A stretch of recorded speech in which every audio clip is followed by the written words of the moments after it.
Welcome to Tabletop Gaming Guild Show. Tabletop Gaming Guild is all about the experiences and memories that playing tabletop games with friends and families can create. So today we have this very special interview. We have the designer of the game Obsession, Dan Hallagan, with us to talk about his game. So, Dan, I'm going to kick it over to you if you want to give us a brief rundown of, what is your game Obsession? So, got to go back about 7-8 years now.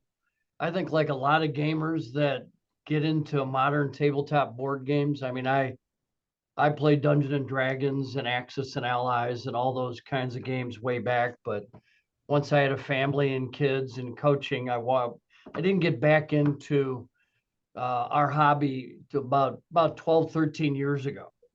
And when you get back in and you find that those week-long campaigns have been condensed down into a box that you can play in an evening, you get bit by the bug. And I think a lot of people start thinking, I can make a game, right?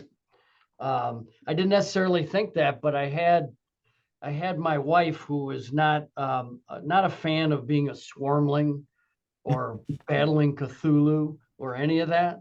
And I was talking to my brother at a get together, and I said, I got a couple game ideas, and one was Obsession, and the other was sort of a dungeon crawler. And he says, no. He says, do the Victorian thing, because there's nothing out there like that.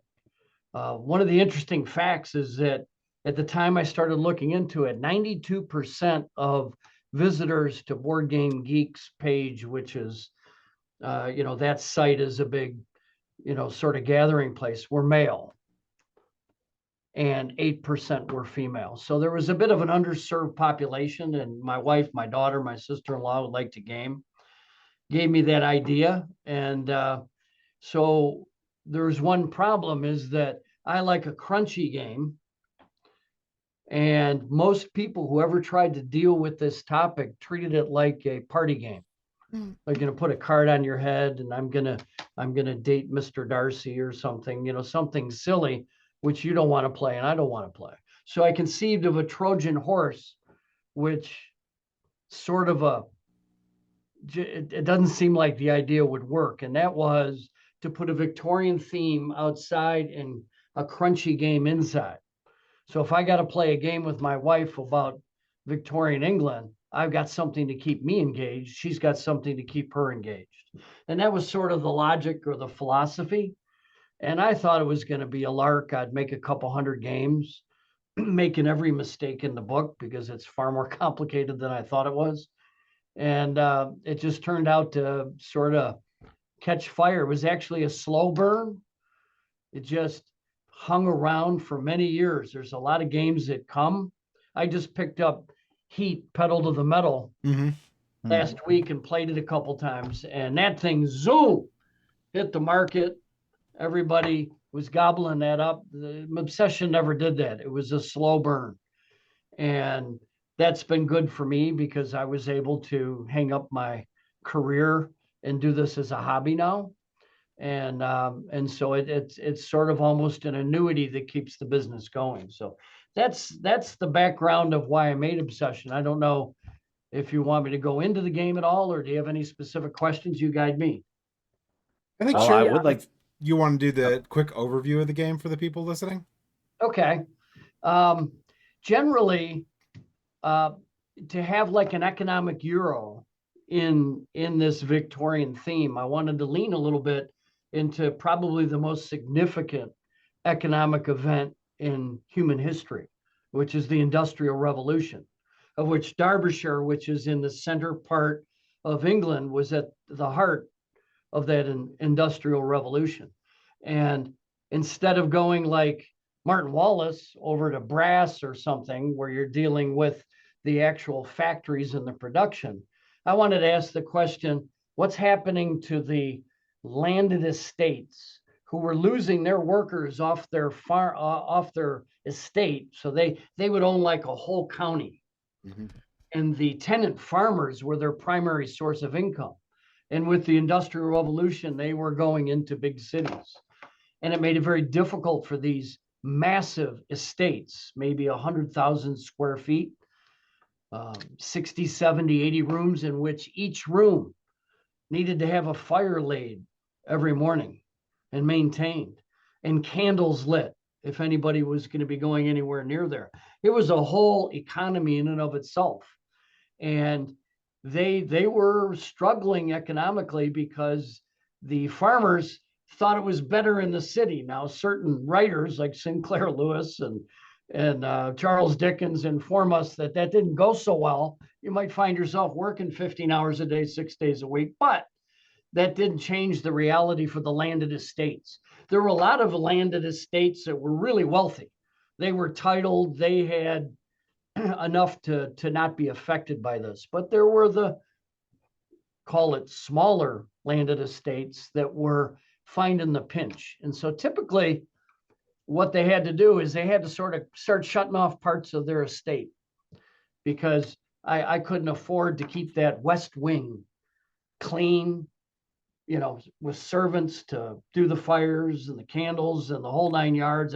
So we start our game right at the beginning of however many players you have, each represent a family that's down in the dumps because of this trend. Now, I don't break that down. I offer that as a little aside here. I don't really break that down in the rule book. It's very briefly talked about on the cover of the rule book, but that's where we're beginning. And now we want to try to start renovating our estate, opening up some spaces, maybe repurposing them, because we've come into some money. And we start out with very few friends, very few places I'd be willing to be seen in public with another human being, maybe out in the gazebo having some tea, not a lot of places. And I'm going to try to change that and reverse that trend. For gamers like us, we've got a sort of a economic euro that centers around four resources, which is the reputation, the activity, the gentry, and the servants, and each one limits the other. You have to have these servants for that activity with this reputation and these gentry. So you got this little dance between those four economic variables. And it's so many people will email me and say, you know, my wife never liked heavy games, but she got drawn in by the theme, and I can't beat her. It's like a special power for the ladies. I can't beat her. She's got the hosting events down cold. So that was the concept, and it seemed to strike a nerve. Yeah, I'd say definitely struck a nerve. I was actually out last year at PAX East with a few friends of mine, and as soon as I explained the theme to one of them, to a couple of them there, the wife, she was like, "I need to get this game," and there actually happened to be a vendor there selling a copy of it, so she wound up getting it that day. That's great. Yeah, I went to PAX, and we sold out everything pretty much that we had, and we brought a bit. So yeah, it's part of that slow burn. There's still people that haven't heard of it or seen it, but once they sort of see it play out, they say that grabs my attention. Yeah, and you say slow burn. Came out 2018. Slowly crept its way up the BGG ratings. It's currently in the top 100, and I think it's been in there for quite a while into the top 100, which is a phenomenal feat to make it in there and then have the lasting staying power for a game that is over 3 years old. Because, like you said, they shoot up, they burn bright, and then they disappear into non-relevance. To have something that is we can classify in the industry now as an old game, to still stay around in the top 100. And I've just watching that, I've seen it fluctuate, but right around into the 60s where it is right now 62. And I've seen numerous different channels. Your game has hit top 10 repeatedly for many channels. It was actually in one of our top 10s this year. That episode hasn't dropped yet, but made it into one of ours. So there's a Yeah, lot of traction. People talk. Ironically, yeah, we were doing that episode last week. So yeah. Yeah, and just so Well, people know, that's top 100 of games of all time on BGG. So that's like they have like 28,000 games on there, and this is in the top 100. So that's an Yeah, amazing no, thing. I pinch myself because I remember thinking if I could somehow generate like a couple thousand a month, I could retire. A little bit earlier, I retired at 59 a couple years ago from spending most of my time standing in an operating room with artificial hearts and lungs. So that was getting old for me, turning into an old man. And to be able to you know to just make games. I've got a couple games sitting over here you can't see that are on the table. One that's got hope to launch this year, and one that's maybe for 2026. But that's a lot of fun, and I think one of the things, this is an interesting area of discussion. I've actually got, so I've got a game room, and then I've got some R&D tables, but the game room, I've got Hansa Teutonica set up over there. I love that game. I don't get to play it a lot because it's very intimidating to people who aren't familiar with it. And that to me is a game, it's just a brilliant design. But that gets closer to chess. Everything's right in front of you. There's no what I call Victorian feint. There's no input randomness into the game. And so I think games that are mostly strategic, where all your information is there and it's a battle of wits, like Terra Mystica. If you and I play Terra Mystica and you get the giants and I get the halflings and I get a nice little bonus for digging on like the third or fourth round, it's over. I mean, because everything's in front of you. I think staying power can be related to a good use of input randomness because nothing's ever the same. It's what I love about Ark Nova. Looking at that first hand of animals, I like reptiles. I collected them my whole life, and I got birds. But you get something new every time, and you can work that. I think that keeps games around a little bit longer than games that are closer to the spectrum to chess. And that's just one thing I'm thinking about, is that there's people who play Obsession 100, 200, 300, 400 times.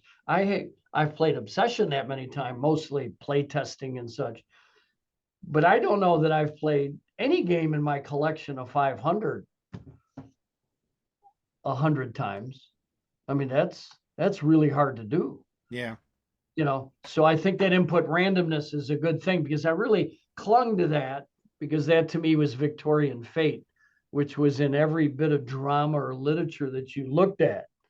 You got Jane Eyre, the wife's in the attic. We didn't know she was in the attic. She's crazy. She burns the place down. All these revelations, Willoughby in Pride and Prejudice. Yeah. No, that's in Sense and Sense. I'm getting all mixed up. But you find out stunning revelations, and that comes in your card draws and the tiles and things. It's always a different landscape. You know what I mean? So I think that's maybe attributable a little bit to its staying power. Yeah, that, and it still has enough strategy in the game that you can take what you got and develop something really cool and deal with what comes in. So I do like that a lot. Mm-hmm. Yep. So talking about the randomabilities and the pivoting and whatnot, I think it is a perfect time for Nathan to talk about his He got crushed. His play. Crushed. It's just it was bad. It was bad. Like so bad. And then a solid week. But I'll let Nathan speak. So basically, I had like the worst possible luck, where it's like I had really no way of getting money. I just drew so poorly, and the game I still loved and enjoyed the game, but I spent a week trying to do the probability. I was like, what is the chances I drew this card? Because it's like, well, that's just like the absolute worst possible luck. And then the next time I played, it's like I couldn't believe that happened, because it just seemed so ridiculously impossible. Yeah, Well, everything was It all with the also purple. didn't help that he didn't know the tiles yet. That Yep. didn't help either. So he didn't have any ability to get the right tiles to be able to throw a party to get money too. Yeah, it's like basically every draw was the worst possible draw, which is like statistically impossible. But it was still fun, just the randomness of it. Well, and I will tell you that my journey with the expansions has been with you in mind, or that game in mind. I don't think anyone today, when they put out a complex Euro, can play test enough to No. Yeah. eliminate the emergence of a meta. And so to me, expansions are the fix, because my 30 people, they're not as good as the 3,000 people or 30,000 people. They will find it, particularly when you put it on Board Game Arena.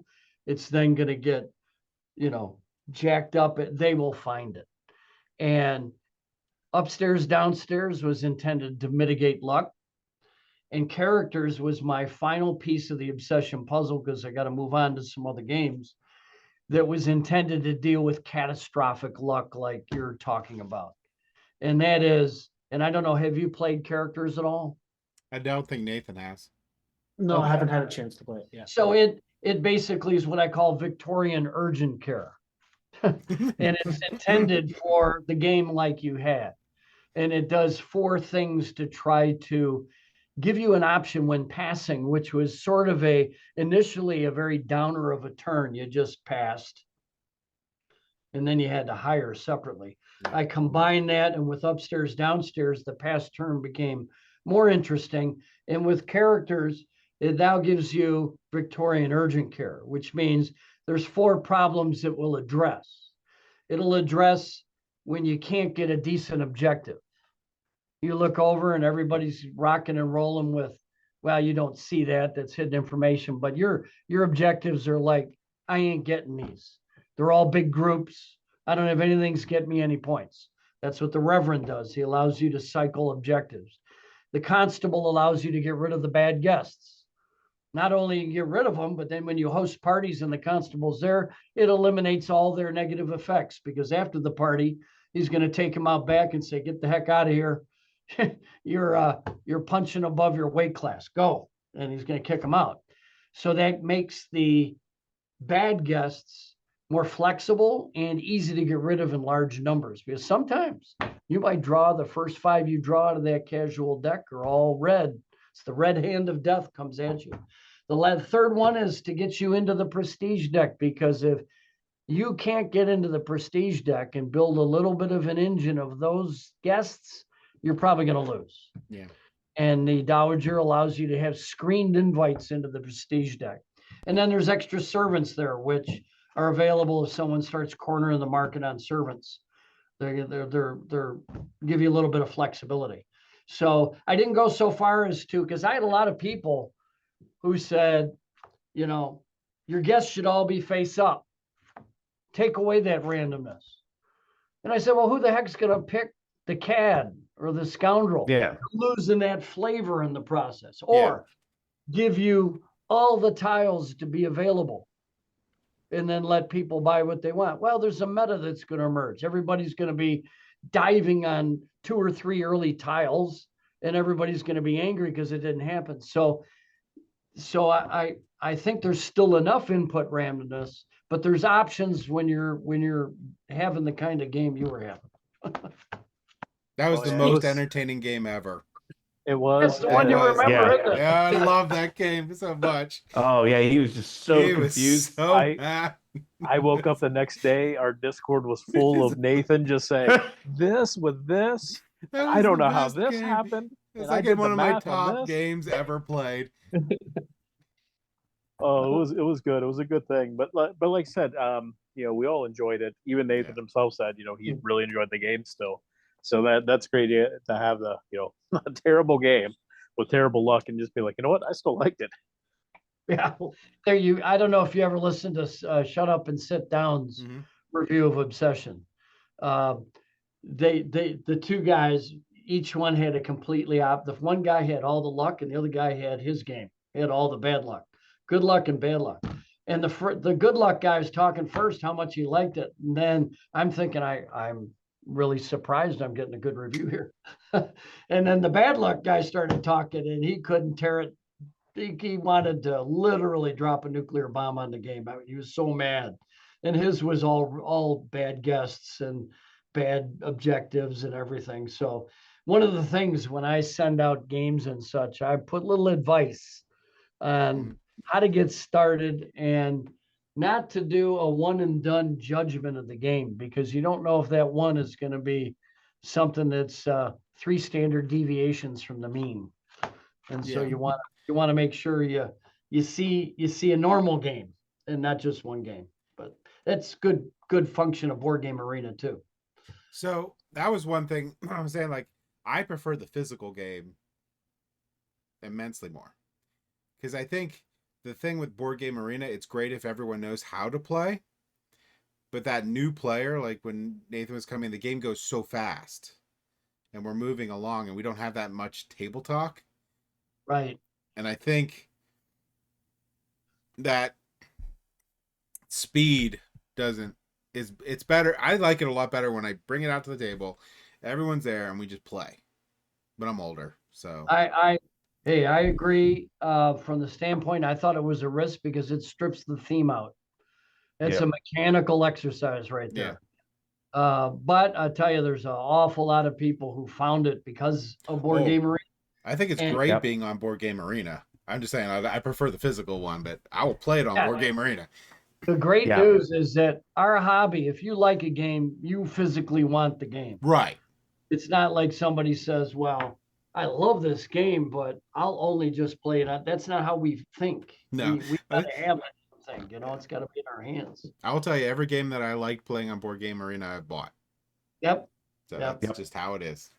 Yep, that or like on Tabletop Simulator, same way. I mean, that was like Anno 1800. I played that on there, and and I immediately went out and bought it too. So there's one exception for Shuffle. I will not buy a physical copy of that because the point scoring in that is just wrong. BGA can score it for me. That's my one exception. Oh, so much scoring. The physical point scoring could take almost as long as the game. Yes. It's a good game, but it scores for long. That's my only one exception. But you mentioned the CAD, and I think one of the things we all enjoyed was the flavor text, especially for the CAD characters. It's like reading those. Like, how much time do you spend coming up with those witty little flavor text?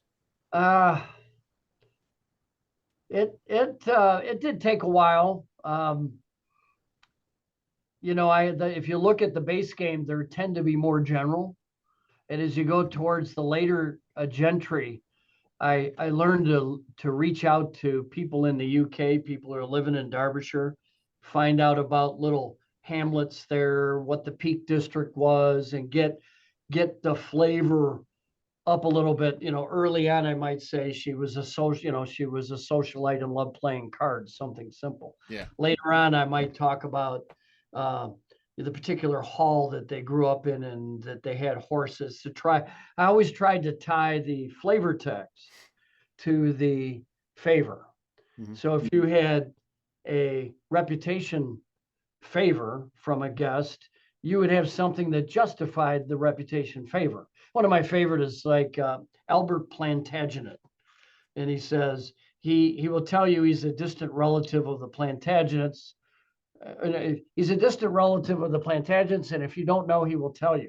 I think that's his flavor text. Well, now I don't think any Plantagenets survived the purge, so the guy's probably full of crap, but you get a little reputation bump because he says it. And if you have an invite, you're a socialite. Like my wife. We just moved to Utah 6 months ago. She already has 70 friends and I have like 3. It's just, she's a socialite. She gives the invites. And money, which is often misunderstood, it's not money exchanging hands at the event. It's basically worldly information that helps your business manager as the owner of the estate to put money in sensible places based upon current information. So world travelers and people associated with government and parliament, those are the type of people that would generate good information that helps you, make your money grow. And so I tried to tie those things. And my next game, which stays in Victorian England, but it's a trick taker, uses all the gentry as the cards that you take tricks with. All the same faces, all the same flavor text, but there's no favors associated there. It's a trick taker, and I don't want to go too deep into that rabbit hole, but I have such affection for the little stories I created with each card. It turns out that I could use that that's cool. to sort of support a trick taking game where you're still building a tableau, but it's a 40-minute experience and not a 3-4 hour experience if you're playing with a good crowd. So that sounds great, because I love trick taking games.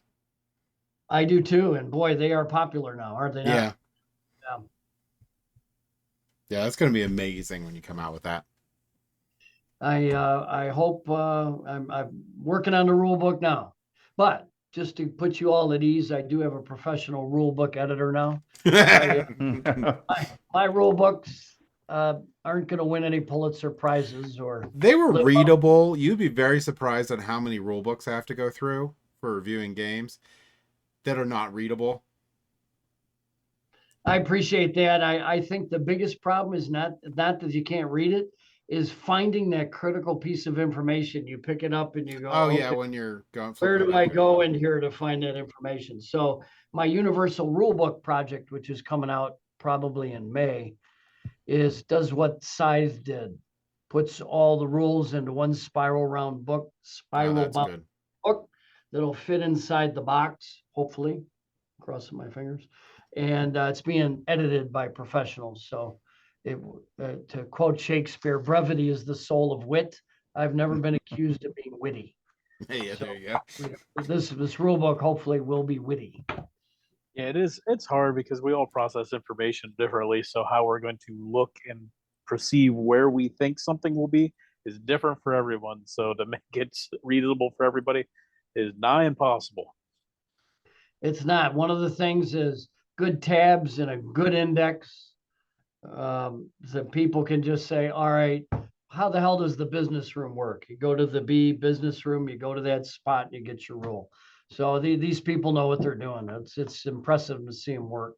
One thing I really, really like in a rule book, if we're talking about rule books real briefly, is when they have a picture of the setup of the game and they actually have the game set up. Mm-hmm. I can't tell you how many rule books I have where they have a picture of the setup of the game and the game is not set up in the picture. But I love that because I'm like, oh yeah, well, I need 3 cards here. I need to give them a player mat. They need to have these things here. Yes, and numbered it in the order that you should do it.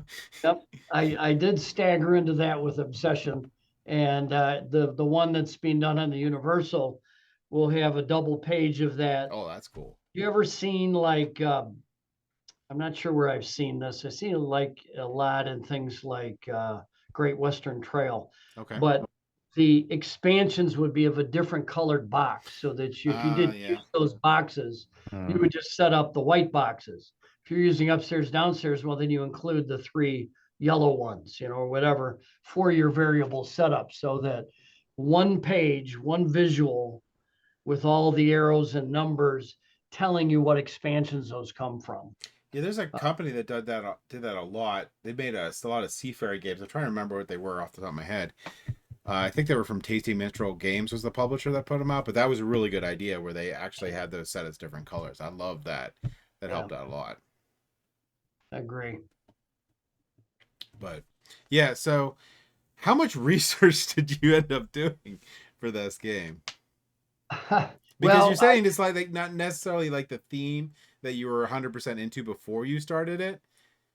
I do, I do really enjoy the literature of the period. I've always read that literature and the dramas and such. And I mean, my wife and I, when we first got married, we lived in DC in a basement underneath the Shakespeare Folger Theater, right behind the Supreme Court. Oh, all That's right cool. there on East Capitol. And we used to go to the Folger Theater. So I like, that's not obviously Victorian, it's earlier, but I love that sort of literature. So I started from that spot. Mm-hmm.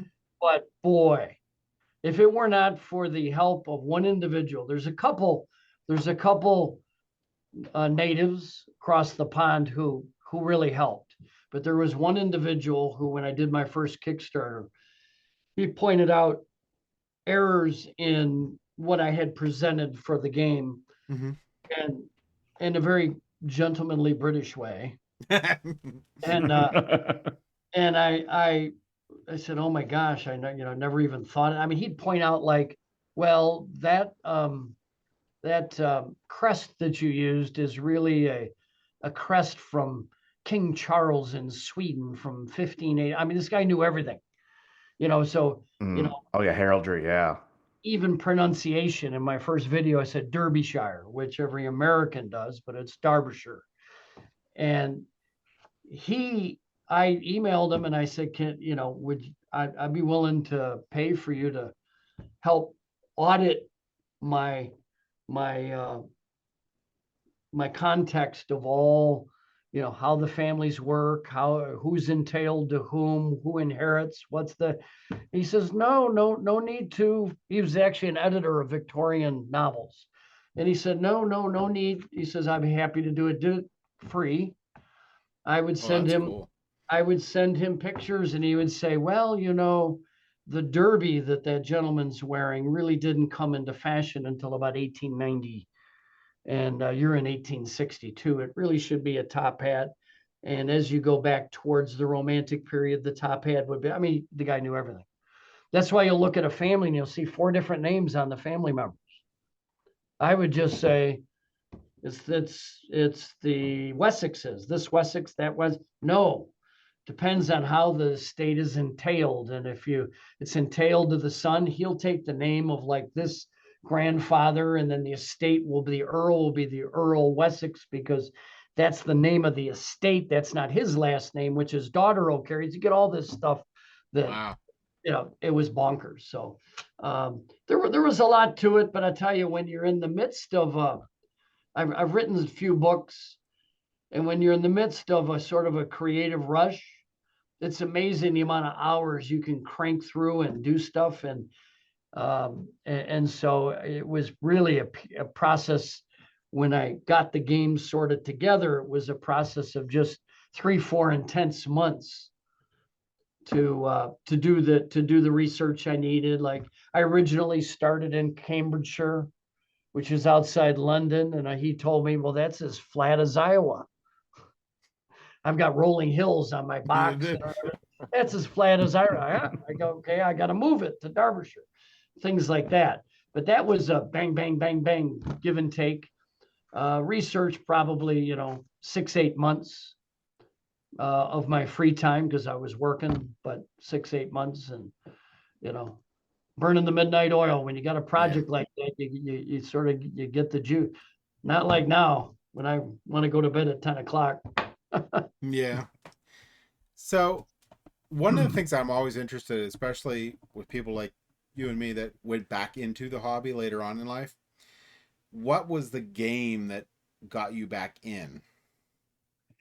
So I had a friend who played Dungeons and Dragons way back when, and we used to talk about it. And he kept trying to explain the difference. And I had 3 kids, and I did a lot of coaching and a job that kept me pretty busy. I don't have time for big campaign games, because it's not like that. Finally, to shut him up, I said, Christmas is coming up. Give me 2 games. He gave me 7 Wonders and Dominion. Both awesome games. That was, I think, 2011. Yeah. Incorrect.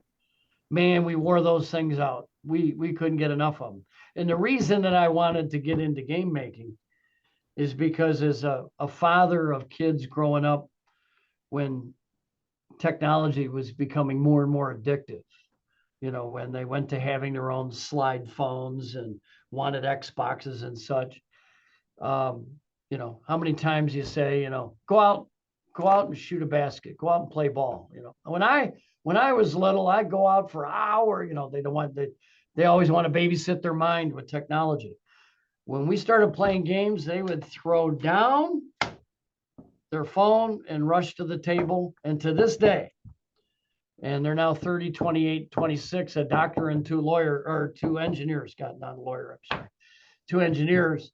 They come to the table whenever we get together. That's all we do is play games. That's all we do is play games. We had an Arc Nova-a-thon over Christmas. Oh, that'd be cool. And my daughter won both. Do you play with the expansion? I did. We did. And the scoring change with it. You talking about the marine animals? Yes. Yeah. And then the scoring change too, where it ends up with a more higher positive number instead of the 10-point wins. They still do it when they cross, though, right? Yeah. They cross and then you score. I did notice that you could really use that reef ability early on. Yes. To sort of almost like a wingspan thing, to sort of run a row and get some stuff. That was nice. Didn't help me win though. That's like when I play Earth. When I play Earth, I get this engine going and I'm like, wow, I did nothing, but this took forever and was fun. Yeah. In Arc Novo, I actually bought small dice so that we could link the animal to their enclosure. I think that's cool. Thematic failure. I don't want to say failure because he's created a masterpiece, but a thematic failure in that you get so attached to your animals and your enclosure that the enclosure is basically themeless. Yeah, just this polynomial thing you're doing. And so we follow them. Some of them you have to sometimes you might hurt them or you might release them. So it's good to know where they are, but more it was just about, we all get the same color dice as our thing, and of course, when you go past 6, we go to a neutral one, but we have a lot of fun with that. But yeah, that's a great game. I've never played Earth. Earth it's a different game. It's not going to be in that Terraforming Mars, Arc Nova, sort of like super like tableau building sort of thing. It's more you do build like a grid, and then you try to chain things off that grid. So it's a really good engine builder. It's a really good engine builder. It's basically like where you might have a decent engine in Arc Nova or Terraforming Mars. It's just not the point necessarily. With Earth, it is the point. Your engine is the point. So it's more that you need to do. And you get these really cool engines on there, but if you're not careful, they don't do anything. James is famous for the null engine. Right. It just I got in when I got out, but I did tons of stuff. Its unique thing is when you putting out cards, you're building your engine, but you stuck with the order that you're running your engine for the entire game. And also they're tied to actions. So if somebody else runs the action, then you get to run your engine again. And some of the cards can attribute to multiple different actions. So, your engine is different depending upon which action you take or somebody else takes. It has a lead follow mechanism. Like if you ever played Eminent Domain or Roll for the Galaxy or Race for the Galaxy, it's not quite like that, but it does have a, like Evan picks something and we can all follow sort of thing. I do like that. I've always felt, what's my favorite version of that? Oh gosh, I just played it. Gosh, I want to run into the other room and look. But I think having that activity. Space Base. Oh yeah, Space Base with the dice. Yeah, Space Base. I mean, that is a ton of fun to keep people engaged. It's a quick game too. Everybody's looking at the dice. They want to see the dice. And there's a lot of variance with it. It's light, but I love that idea of being engaged and getting a little vigorous when the other guy's doing their turn. Big fault with Obsession. A lot of people like multiplayer solitaire. I don't mind it if I'm playing with people who are pretty efficient. John. But multiplayer solitaire, when you got a new player or an AP player in there, can get really, really rough. But there's many great games like that. I mean, I think Arc Nova's very much a multiplayer solitaire game because we never put in the poisons and the biting and the even if you do, they don't matter that much. They don't Yeah, impact that But much. John adds 30 minutes per game per John. at least. I am insulted and outraged. I will say with Obsession, it is really nice if you have a good group. Like Yeah. we like to rib on each other as we play. It is a very easy game to do that with all the gentry that are out there, and just to make up the little stories as we go. Oh, you're taking this person now. Yeah. It makes a game so much more fun, and that game was so Yeah. easy to do that with. And it has a good thematic theme to it, so that it makes it interesting. You're like, oh, darn it, I got like this guy again. Oh, That's I one got of the somebody's reasons- old money. Yeah. Yeah, I always wanted everybody to show the card because there's no secrets in society, Right. and everybody could see it. Not a lot of information you're going to try to store in your head because Yeah. that would be inefficient, but it just gives a flavor of what's going on. I actually play with my cards face up, and most people in my family do. You just have all your cards face up and you sort them as far as their availability based on reputation, and you move them around. We get to a turn in my family, it's 2 minutes because Yeah, my John. my activity's set up. I got the tile up there. I never put servants out because it's a real tough thing to walk back when you I don't have that servant, and then you got to walk everything back. It gets messy. But I get the tile up, I get my gentry out, I get everything, and then we laugh with what they're doing or look at the market, and it gets to me, and it's bing, bing, bing, bing, go. And so I think multiplayer solitaire benefits from people being all pretty good at the game. Yeah, I think actually Obsession itself and other games that have a good strategic core to them actually benefit from games where everyone knows how to play the game. I do like the games where we're teaching people how to play it, but I really like the games where everyone knows what's happening, and you can be mean in that game. And I love that. Well, I don't need these workers, but I'm taking them.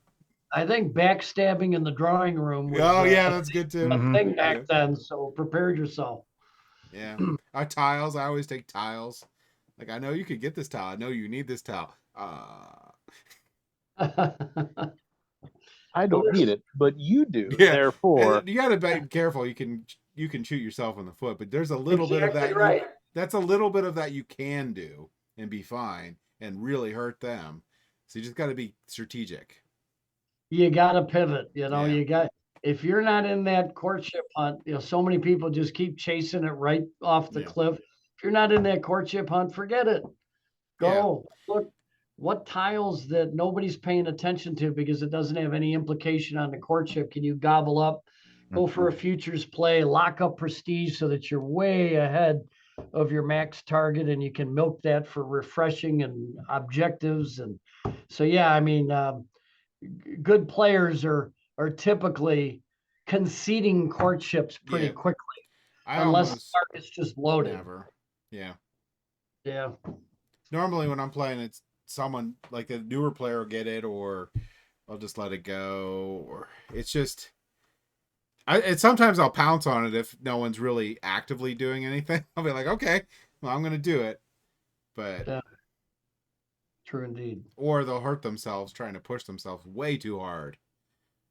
Just to get that benefit from the card. It's not, it's good, but if you burn 2 turns doing something that's not going to pay off, that right there is, 10% of the game. Well, it's actually more than that, not counting courtship spaces. It's 15% of the game. You just gave somebody 15% more efficient turns than you have. Yeah. So there's like people that complain that somebody just kept stealing everybody's servants. I said, well, they lost, didn't they? Go, yeah, they lost. I go, well, that's not an efficient way to play the game. No. But, Although sometimes you got to play by your own rules and be like, you know what? I might not win, but I'm going to win. Well, I mean, I think every once in a while, nobody's gonna win.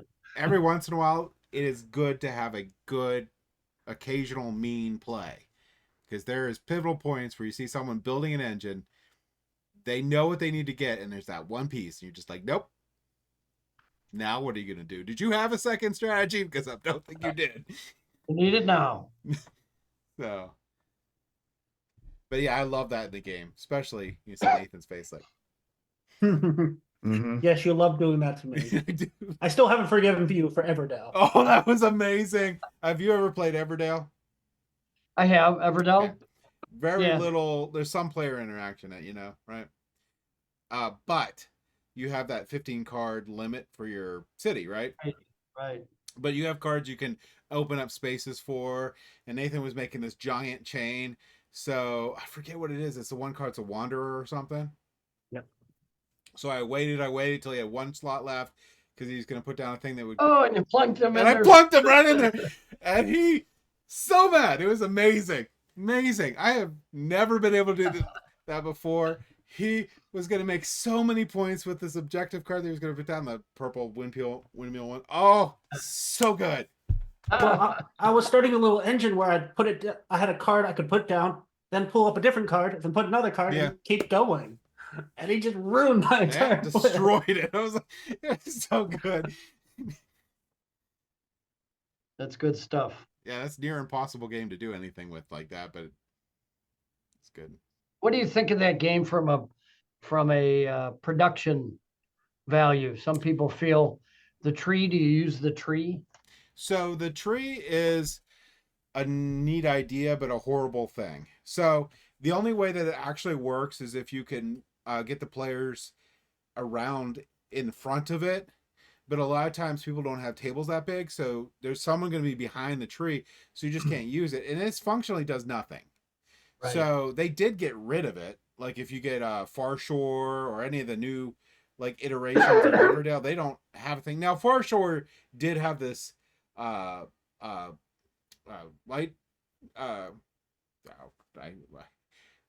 I'm losing my mind. I can't remember. It's one of the things for ships. It's the light. Lighthouse? Lighthouse. Wow. So they have the lighthouse, but it's this really skinny thing, and you don't put Yep. you just slots on the bottom, and nothing goes on the top.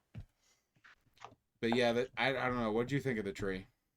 I was of the same opinion. I originally thought this is cool, this is cool, this is cool, and then tried to put it into play, and it was getting knocked over and things, and it's, that because I like premium components. I mean, I did the boxes for a reason. I did the coins with this thing. I think most of us like premium components, but I think they got to be useful. And that one, I think maybe, but I mean, it didn't hurt anything. It didn't hurt the game. I've never been good at it, so I'm just not a huge fan of it. But that's more me than the game. It's like the terraforming Mars milestones. I'm just never looking at those damn 3 and 4 pointers up top for the carnival and this and that. And I look and somebody takes it. I go, I had 5 of those. There's a broken part of Everdale that if you're hardcore into Everdale, there's almost no way you can beat that person. It's because if you memorize the chaining in the cards, and there's specific chaining, like you need to put down the schoolhouse to get the teacher to blah, to do to blah, and you go through and you focus on diving into the deck to get the cards you want, it's very hard to beat that person because they know exactly which cards they need to put in their tableau to score huge amounts of points. Later on, they've corrected that. So if you play any of the other ones, that's gone. They use these little porthole things that you can chain with. It doesn't matter what the building is. But it's a good game. I don't play with the tree. I just take that one tray out that you put the people on and just lay it flat. Lay it flat. Yeah. But I actually think that Farshar is a much better game than the original Everdale. And some of the expansions for Everdale do fix that, so I'll always put those in. Good to hear. But yeah, I think the most gimmicky component that I ever loved was from Tzolk'in. Yes, That is amazing. I love that though. I think that's in fact. I have my top 20 games over in my game room, and I think that's like number 15. And I haven't played it in a while. There's a lot of metas in that. You can do a food meta, you can do a skull meta, and so inexperienced players who might be really fascinated by the mechanics, they're just going to get trucked. They're going to get ground between the gears as you turn them, because you really got to know the timing and the spacing and the pulling, and it's a guy. I love it. Those two designers, Danielle and Simone. I love the European names. So hopefully nobody here named it. I'm Daniel, but I actually have Teletum, which I haven't played, which I pulled out and I was gonna teach myself, and then I sort of put it back. But I do love their games. My number 2 game all time is Voyages of Marco Polo, which Okay. I love that game to death. Number 1 is Castles of Mad King Ludwig. Hmm.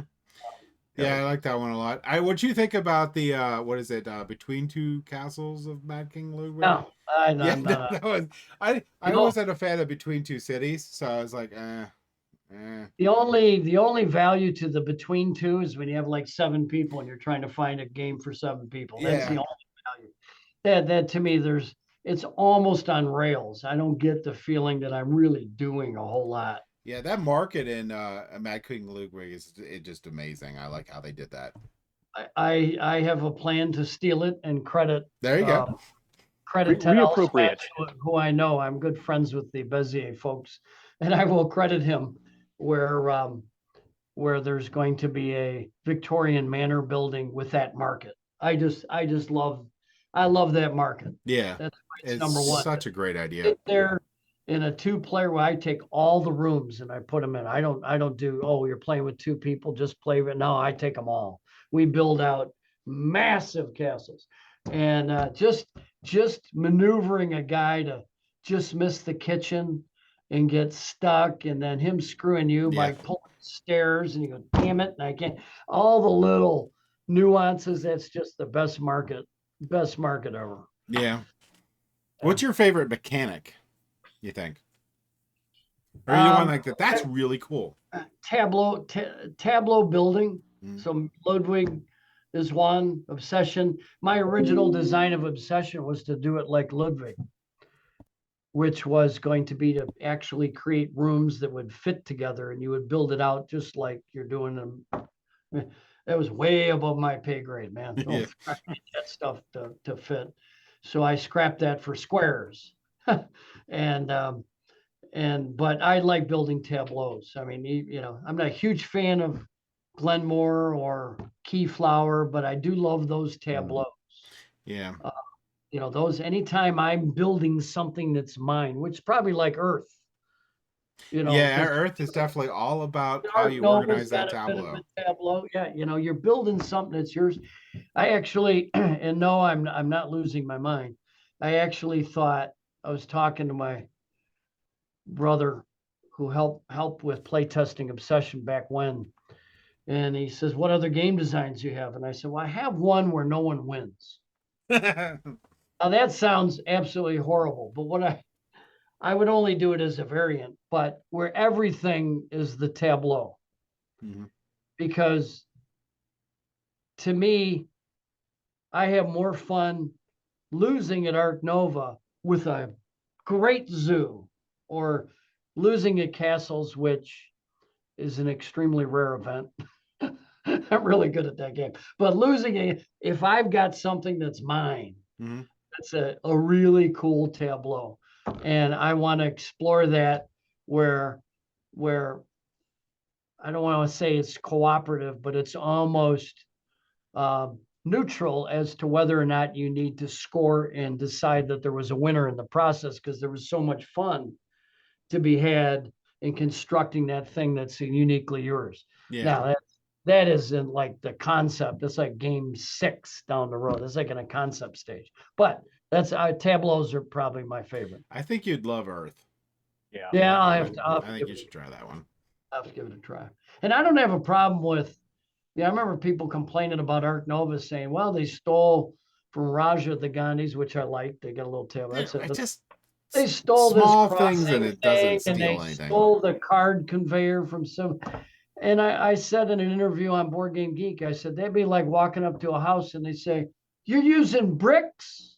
How can you use bricks and wood in Right. that house? Other people build houses with bricks and wood. It's only so many things you can pull out. And sometimes they take it so far trying to create some sort of new cobbled mechanic that it loses you. You know what I Yeah. mean?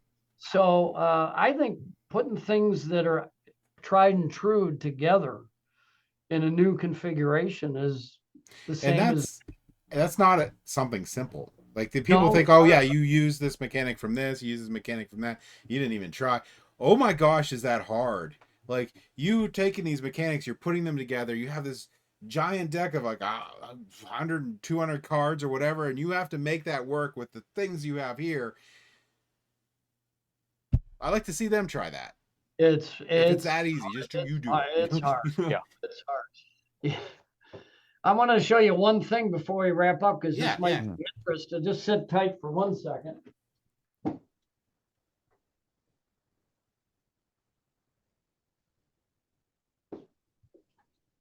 So I mentioned that my trick taker is going to be set in Victorian England and involve building your manor houses.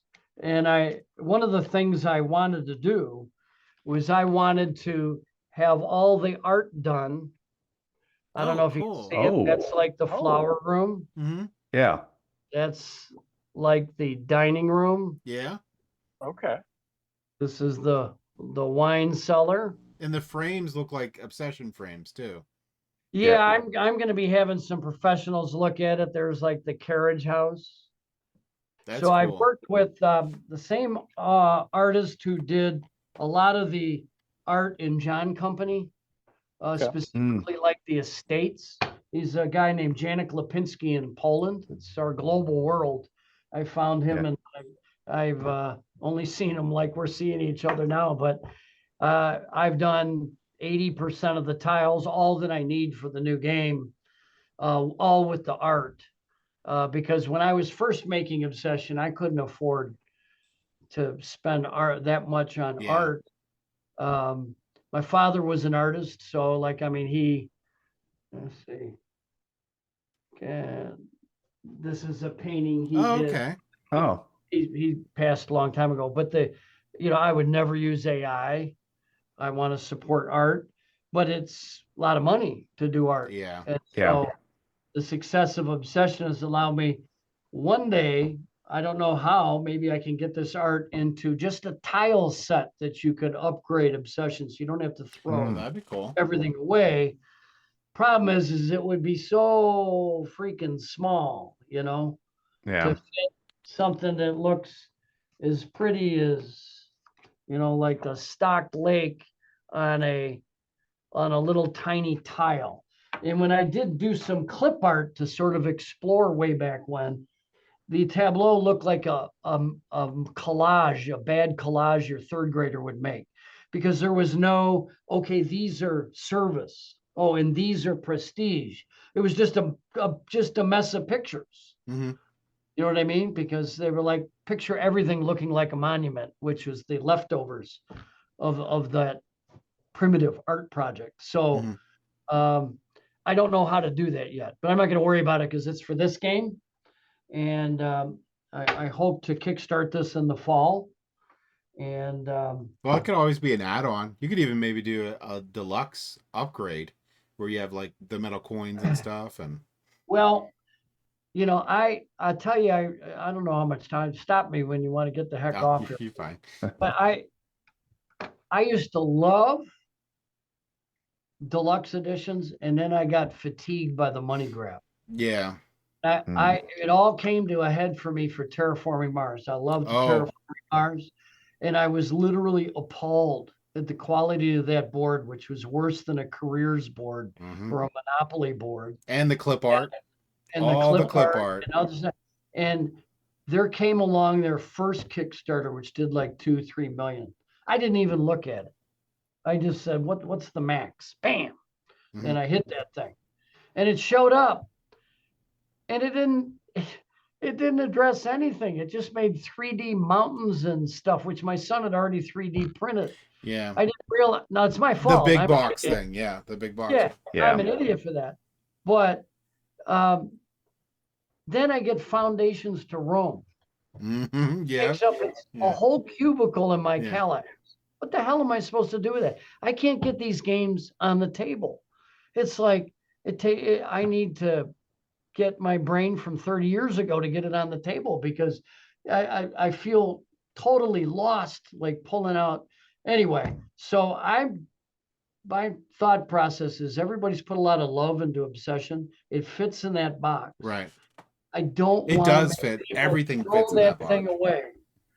And so I'm inclined to leave it be. Now, that doesn't mean that maybe a 10-year anniversary in 2028, Mhm.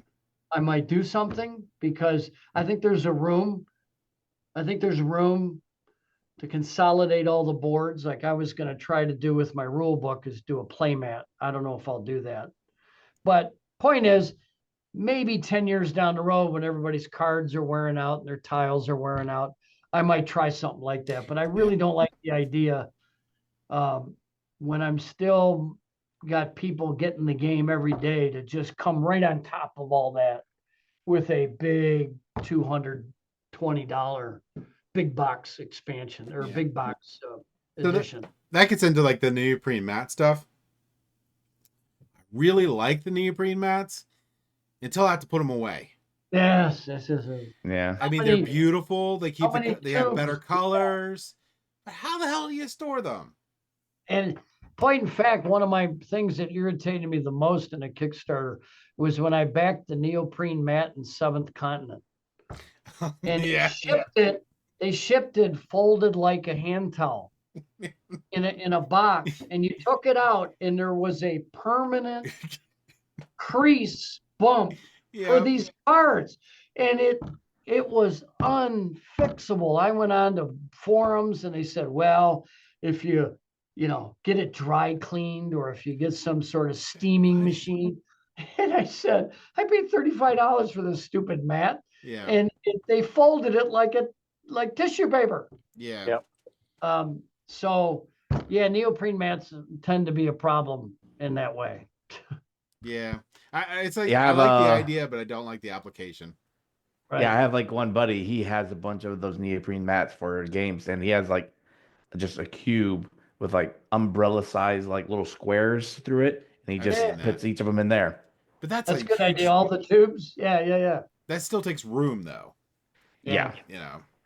And I rather have that's room for like 15 board games instead of Right. mats.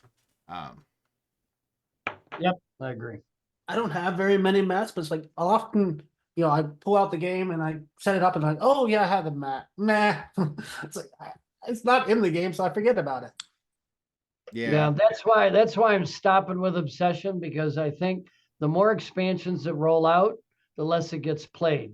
Because that's my experience. When I got a game that's got like 4 expansions, I just sigh and say, I got to go for something simpler. I don't have time. And so Obsession, everything fits in the box. That's it. And it's modular and you can play what you want to play with, but you'll at least have it in one box. And I think you got to stop at that point. Yeah. I can't tell you how many euros I got that for somehow magically don't fit in the box that it came in after you punch everything out. That drives me nuts. Like it comes up like 2 inches and you're like, how is this physically possible that I got rid of all this cardboard from the punch outs and nothing fits in the box anymore? This is like physically an anomaly that is impossible. Yeah, Yet, no. Uwe Rosenberg can do it. Yes. It's a talent. It's a talent. I don't know if I want to call it a talent. It's just witchcraft. I don't know what's happening. Mutant power. Yeah, mutant power. And Now, there'll be with those, Yeah. with all your extra stuff in there, I probably have to say the one that I appreciate the most is Duchess Lilo's card. Probably my most favorite thing in there. I get asked for these all the time, so I save ones like these are ones from the cat and the characters expansion. But that the story on that, and then I'll let you guys go. But the story on that was there was a playful cat versus dog debate going on in my first Kickstarter. Okay. I just randomly threw a cat up in one of these updates. And then the next update, I threw another cat up, and some guy came along and says from England, says, how about some dogs? There's no cats in Victorian England. Some dogs. Said, it's my game. It's gonna be cats. We put cats up, and they would argue, so we got in this big fight. All fun, all playful. And so I didn't tell anybody about that card when I shipped it out. So that thing got out there and people started presenting the cards going, what is this? What? Two of the most amusing reactions were the dog lovers that realized that I dropped the mic on them. That was number one. Number two is the large number of people who would have the card and say, there's no rule book. How do I play this card? It's an Easter egg. But then somebody came back and they found out how to legally play that card. Oh, that's cool. If you draw it into the Lionheart suite, you exempt all service. There's people who have played and won games and probably had a divorce resulting from it by drawing that card Like into the Lionheart suite. Oh, that's Well, fantastic. That is Now, awesome. is that actually a picture of your cat? I do. Can I share? Yeah. So Duchess Lilo's on the left. This is an unscripted shot. So Duchess Lilo's on the left. Princess Kiki, who's in the characters expansion, is in the middle. Those are my wife's and my two cats. And then this large Maine Coon is my daughter's cat. My daughter's a physician and she has been a resident and now an intern, and she's never home. So I said, you can't leave a young Maine Coon cat alone by herself. So all three with me for now until she gets a house. That's cool. Then I'll say, no, you can't have it. Yeah, pretty much. Anyway, so that's the cats. That's pretty cool. Yeah. That is awesome. All right. I think. Oh, you're a little tiny panel over here. Yeah. Yep. See, I'm a bit of an amateur at this. No, that's fine.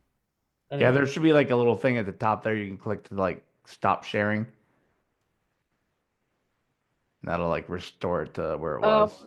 We'll leave it like this. Yeah.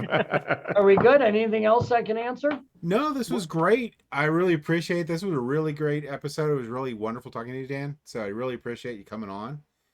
That was a lot of fun. It's all the games you like. I wish you guys were around. We'd bang out some great games. Oh yeah. No.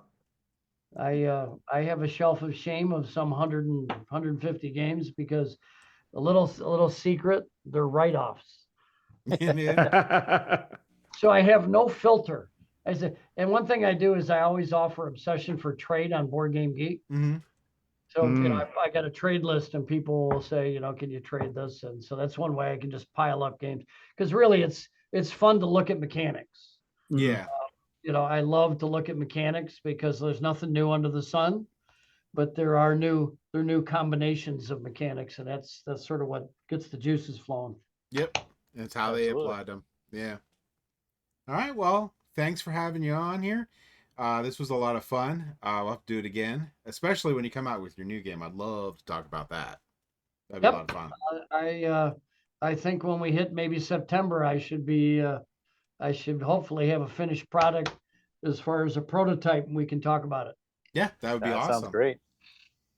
Do you guys are you all together? Are you in the same town, or you're everybody but Nathan? Okay. Yep.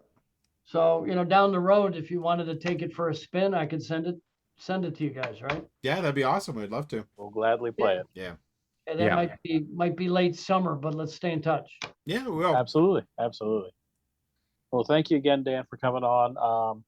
It was great talking to you. I hope you enjoyed it as much as we did. But as always, as we tell all of our people, definitely like and subscribe our content. Everyone definitely helps. And we'll try to get you some more designers on here to talk about their games, more playthroughs as always. But until later, everyone, have a great night.